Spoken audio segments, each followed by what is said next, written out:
What's up, guys? Yo, I just wanted to come to you all about this subject, talking about the fourths, tuning in fourths. That's basically what I'm talking about.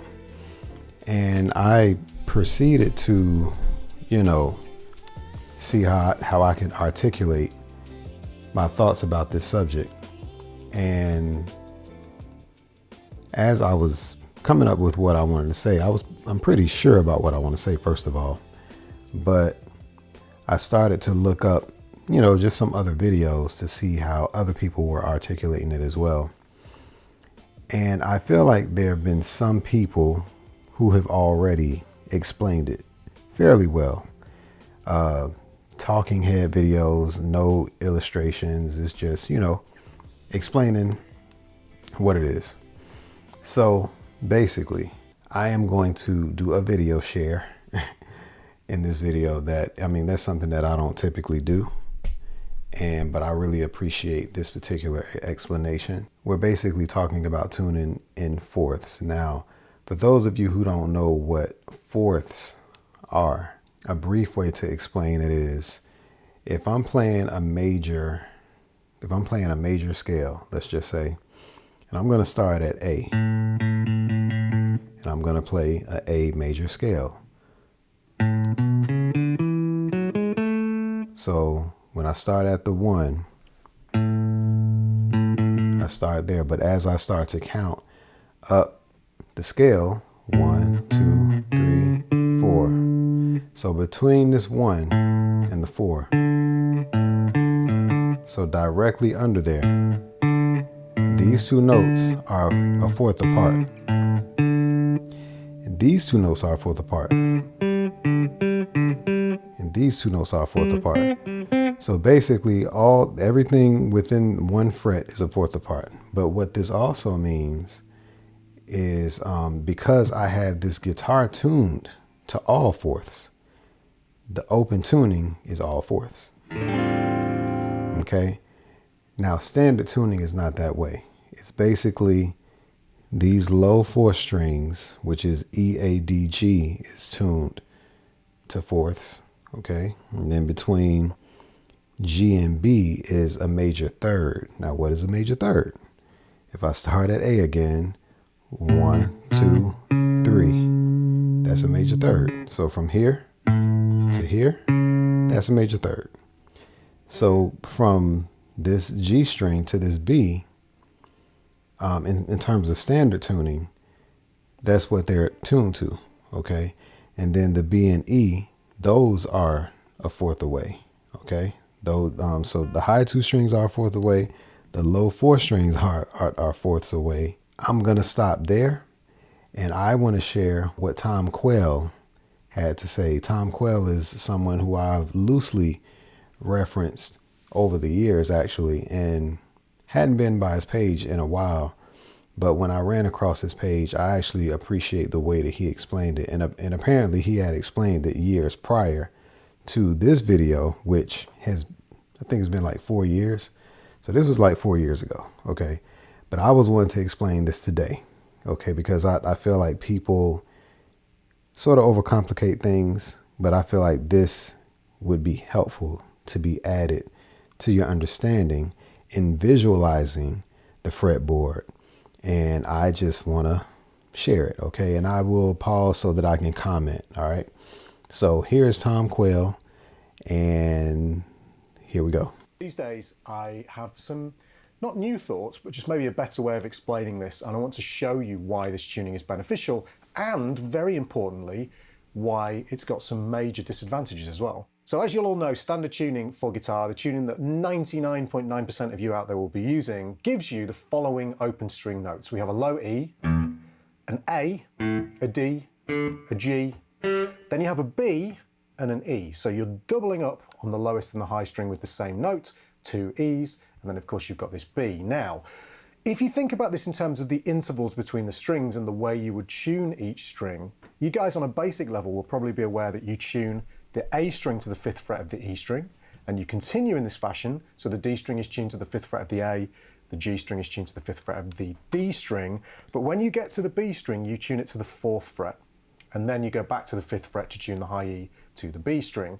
Now, what this gives you in terms of intervals is a perfect fourth between the E and the A, the same between the A and the D, the same between the D and the G, but then a major third between the G and the B, and then a perfect fourth again between the B and the E. So there's this little kink in standard tuning where we've got a major third between that G and B string, but every other string pair is a perfect fourth.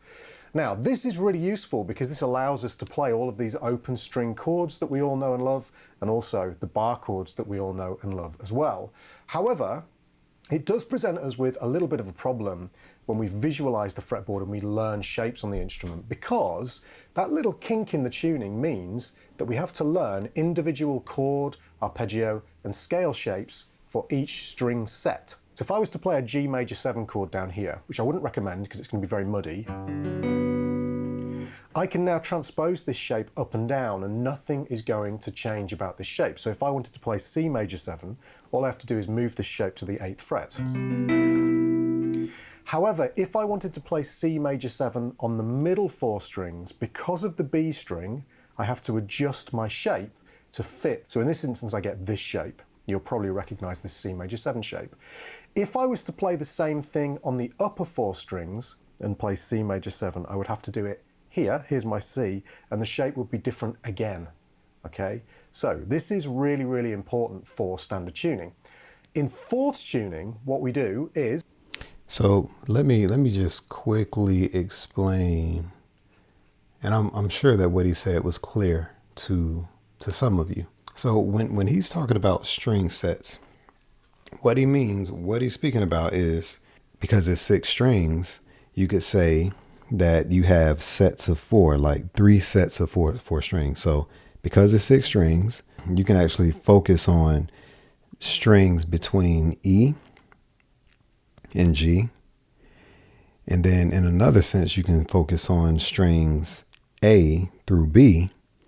And then in another sense, you can focus on strings D through the high E. And every string set has, honestly, a different set of shapes, even if you're playing the same chord. If I were to play, for example, let's say a G major, okay? If I want to play a G major here, that's how that sounds, right? But if I wanted to play a G major on the middle 4 set, it's a different shape, you know? And this actually confuses guitar learners sometimes, because we go around and we're learning shapes, but why do they change depending on what set of strings that we're playing? So one of the reasons I wanted you to see this explanation is because when the guitar is tuned in fourths, the shapes do not change. So again, if this is a G major on that string set, it changes when I get to this string set. And if I played it up here, it's different. But if you have this understanding that Tom Quayle is explaining, it actually helps to bring some stuff together. Now, if it doesn't help, you just disregard what he's saying.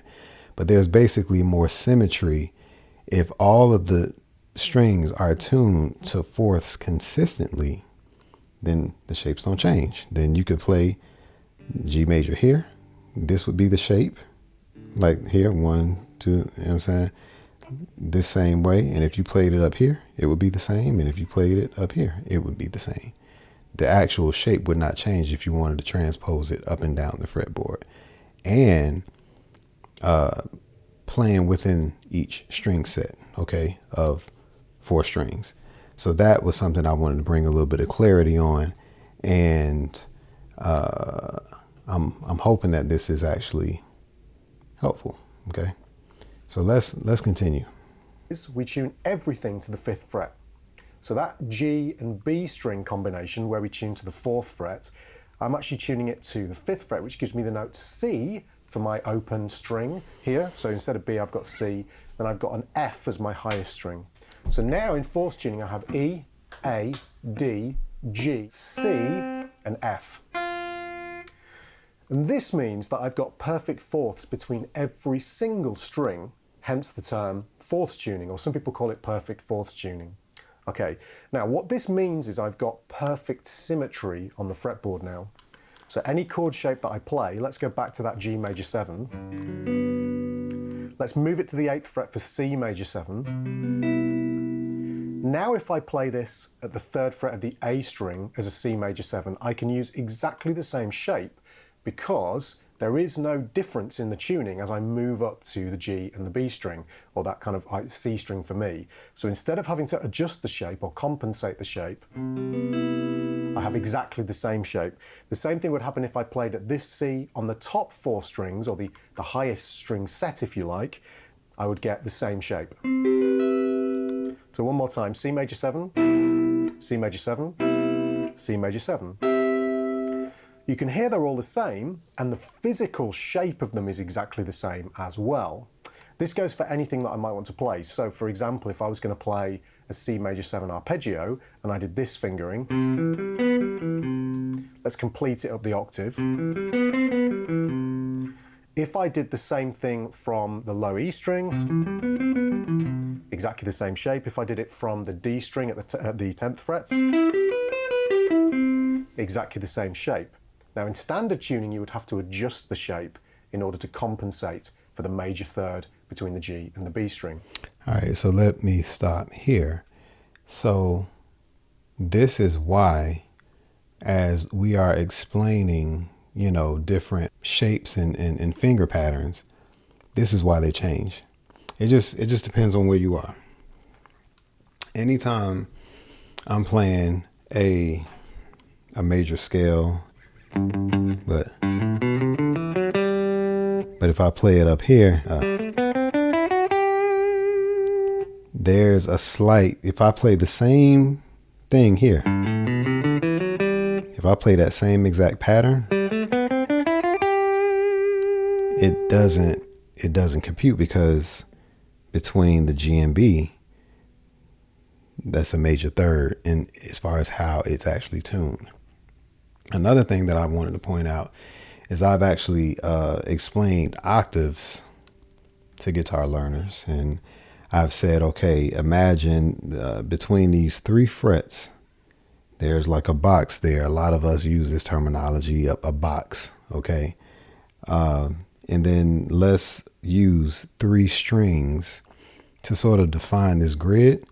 Well, if we were to use the G as one corner of the box, well, if you go over 2 frets and go up 2 strings, that's the octave of that G. So this is another G. So these both are G's. Okay. But the thing is, when you change that, Tom Quayle uses the phrase string set. When you begin to change string sets, that window widens. Okay. Because of the half step interval of the highest 2 strings. And if you were to play an octave of that higher G, it would actually be this instead of this. But if I were to actually change to my guitar that is tuned in fourths, I'll tune this to E, A, D, G, okay, C, and F. Well, everywhere I go,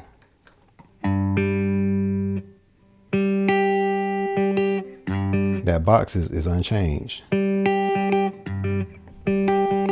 Everything, even, it doesn't matter what string set it is, okay? So everything is tuned in fourths. So I just wanted to make sure that you saw that. It's a really important thing to recognize, okay? Really efficient way of being able to catalogue the fretboard, because anytime I learn anything, be it a chord shape, a scale shape, or an arpeggio, I don't have to relearn it dependent on which string set or where on the guitar, which position I play it in.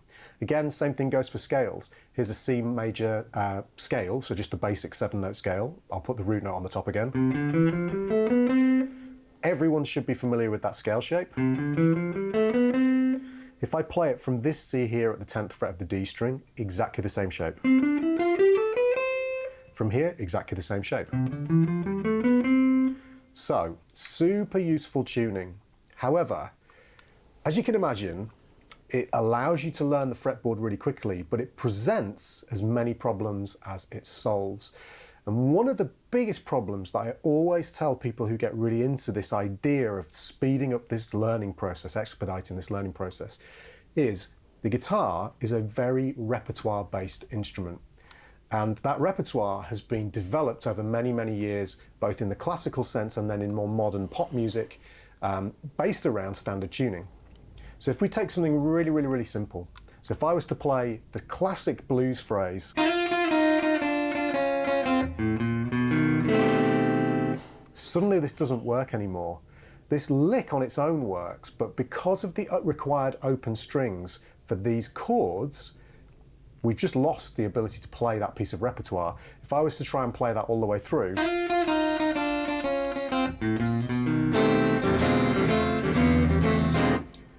it just doesn't work anymore, and there is no way of compensating for that with fourths tuning. I also cannot play any bar chords. Nothing works. All my open string chords are broken. Now I can play open string chords. There are ways of doing this. I can play a C major, or I could put the fifth on the top, or do this. A lot of that guitar repertoire is gone. All your country stuff is gone. All your Stevie Ray, kind of blues licks are gone. There's so much repertoire, including a lot of rock repertoire as well, that's gone. Now, this may not be a problem if you're lucky enough, like me, to be able to only play in your own style. So yeah, one thing that I wanted to mention here was that one thing that I wanted to mention as far as that is basically, and I may mention this one more time, but because the G and B is tuned to a major third, but the high B, the B and high E are attuned to fourths one to another. Basically, the two high strings are basically tuned a half step lower. Okay, essentially, that's basically what happened. As far as all the strings being tuned to fourths, in contrast to standard tuning, that's what it looks like. The only difference, because the low fourth strings are already tuned to fourths already. The G and B are tuned to the major thirds of one another, a major third of one another. And then the B and E are tuned to fourths to one another, okay? Actually, sorry about that, a half step higher. So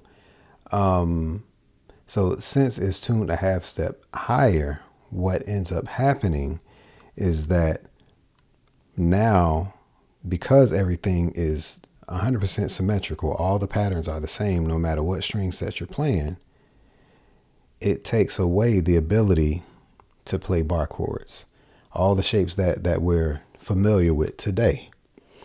Now, they're more efficient though, okay? It's more efficient when we play in standard tuning, we're able to play bar chords. So things like this, okay, that's a minor chord, obviously, if we were to play this major chord. This low E and this high E, the high E would actually be over here. We would have to kind of like adjust for that, and we would no longer be able to just do the bar chord. Okay, so for those of us who are like, man, I can't get the bar chord thing down. Well, imagine doing it in fourths. Imagine doing it if we were playing it that way. And some people prefer to play that way. Okay, but it takes away the ability to basically do bar chords and many other things. So there are advantages and disadvantages to tuning to fourths, like through and through the entire neck. So Tom Quayle, he he explains it. He talks about those advantages and disadvantages. I will actually link this video so that you can basically finish watching that video. But that's pretty much the gist of what he was explaining. And I was going to go into this whole historical lesson. I didn't really want to do that, but I just think that he did a really good job in just talking to us practically. Like I said, I was already going to share it on it, but I wanted to highlight that on what he already shared. Okay. So just keep that in mind. When it comes to playing open chords, all the chords that we know, the standard tuning that we have today. Oh, and this is not to dismiss. There are so many different ways to tune your guitar. Okay, we're not held or bound to tuning to standard tuning. Okay, you can tune all your strings to a major chord. You can shift it however you want to shift it, but just know that there are ways that will enhance movement around the fretboard. You have to understand and recall how you have it actually tuned. But tuning in fourths makes it more visually obvious as to where all the chords are consistently through every string set of 4 strings. Okay, so just keep that in mind. So let's give it up for Tom Quayle, because he's definitely contributed a tremendous amount to this YouTube platform as far as explaining guitar, and is very skilled in what he does. And I just wanted to highlight what he has brought to the channel, and especially what he did as far as explaining the fourths. But he's of course talked about way more than that. All right, so yes, that is pretty much it. All right, let me know if y'all have any questions. Peace.